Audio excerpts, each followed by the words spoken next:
का टेंडर है। पहले से भी ग्रामीण जब आंदोलन के दबाव में हमारा विधायक साहिबा इसका शिलान्यास किया 2 दिसंबर को, और उसने बताया कि ये 4 महीना में बनके तैयार हो जाएगा। हम लोग ग्रामीण बर्दाश्त किए, बोलो चलो भाई 4 महीना धूल खा लेते हैं, उसके बाद तो रोड बन ही जाएगा। लेकिन 4 महीना होने के बाद ना तो विधायक का कोई आता पता, ना बनाने वाले का आता पता, ना कोई प्रशासन का आता पता।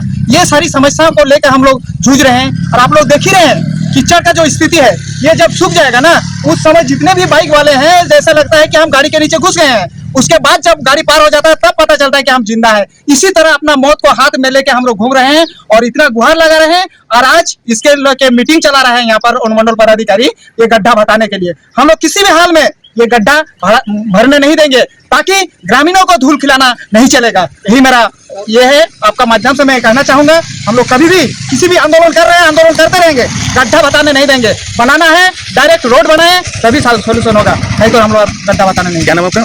मेरा नाम है आसुदेव महतो और आंदोलन का नेतृत्व कर रहे हैं हम लोग। एक्चुअली क्या है ना, ये हम लोगों का रोड का दुर्दशा, ये दुर्दशा जो है ये राजनीतिक खेल और प्रशासनिक खेल है। आज से करीब 8 महीना पहले, 1 साल पहले से ही सविता माँ को उद्घाटन की है। 4 महीना का डेट लिया है ना। तो इस बीच में एक बहुत बड़ा राजनीतिक खेल है। आप लोग इसको पता कीजिए, ये रोड का टेंडर हुआ है गिद्दी बेड़ा से लेकर गोल चक्कर तक, ठीक है। तो उद्घाटन कहाँ होना चाहिए था? गिद्दी बेड़ा में। जिसका उद्घाटन करता होना चाहिए था चंपाई सोरेन जी, लेकिन चंपाई सोरेन कहीं गया हुआ था। इस आनंद फानन में सविता मातो ने उद्घाटन की है चैनपुर में।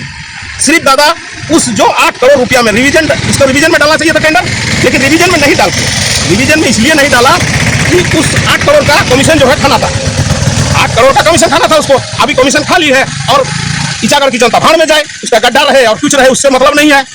रिवीजन कराएंगे, 2 करोड़ रुपया और आएगा, 4 करोड़ रुपया और आएगा। इससे पहले का एसडीओ साहब ने इसी तरह आज जो मीटिंग चल रहा है उसी तरह मीटिंग करवाया और इसी तरह ये गड्ढा को भरवा के हम लोग को धूल खाने के लिए विवश कर दिया। हम लोग जी जान से धूल खाते रहे। आज भी वही प्रोग्राम करके वार्ड मेंबर, ग्राम प्रधान, मुखिया सबको लेकर बैठे हुए हैं एसडीओ साहब, सिर्फ गड्ढा भरने के लिए। और उन लोगों को झूठा आश्वासन दे रहे हैं एसडीओ साहब कि बैरियर लगाएंगे। अगर एसडीओ साहब में वास्तव में वो रोड यहाँ की जनता का भलाई चाहते हैं, विधायक एसडीओ साहब, तो पहले बैरियर होगा, उसके बाद इस रोड का चाहे गड्ढा भरे चाहे जो करे, लेकिन पहले बैरियर, बड़ा गाड़ी बंद, उसके बाद वो इस गड्ढा में जो भरना है। अरे हम लोग का कोई दिक्कत नहीं है, जितना साल बाद रोड बनाए कोई दिक्कत नहीं है, लेकिन बिना बैरियर का हम लोग इस रोड को भरने नहीं देंगे। चाहे मीटिंग हो, चाहे जो हो, चाहे हम लोग को जेल में भरे, जहाँ जाना पड़े, जैसे भी हो। आज हम लोग का छोटा बच्चा जो भी है धूल से परेशान है, हम लोग डेली धूल से परेशान है और ऐसा धूल उड़ने नहीं देंगे। चाहे जो भी करना पड़ेगा, चाहे हम लोग को जितना दूर जाना पड़ेगा हम लोग जाएंगे। धन्यवाद। आपका नाम? मेरा नाम कृष्ण चंद्र महतो हुआ। मैं इस आंदोलन से जुड़े हुए हैं।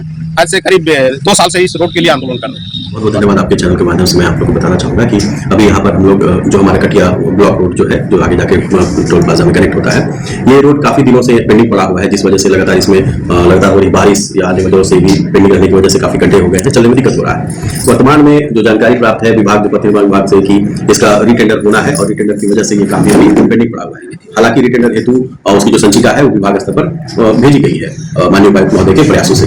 वर्तमान में फिर भी जब तक ये टेंडर की प्रक्रिया होकर फाइनल होकर नहीं आ जाती है, तब तक जो रोड की स्थिति है बारिश होने की वजह से तो काफी स्थानीय लोगों को दिक्कत हो रही है। उसी संदर्भ में आज हमारे प्रमुख साहब, पंचायत समिति सदस्य और जितने भी हमारे सम्मानित ग्राम प्रधान है, मुखिया जी हैं साहब, इन सबकी उपस्थिति में हम लोगों ने एक मीटिंग आयोजित की और सबसे सहयोग मांगा है कि फिलहाल जो एजेंसी है जो इस पे काम करने वाली है, उन लोगों से हम लोगों ने अनुरोध किया है कि फिलहाल रोड को कम से कम मोटरेबल मतलब चलने लायक बना दे, ताकि किसी भी तरह का कोई भी दुर्घटना ना हो, किसी का कोई हताहत ना हो। तो उसी संदर्भ में निर्णय लिया गया कि इसको फिलहाल हम लोग मोटरेबल बना ले और जैसे ही टेंडर फाइनल होकर आता है तो फिर अपना विधिवत जो भी नियमानुसार रोड का कंस्ट्रक्शन है वो करवा सकें।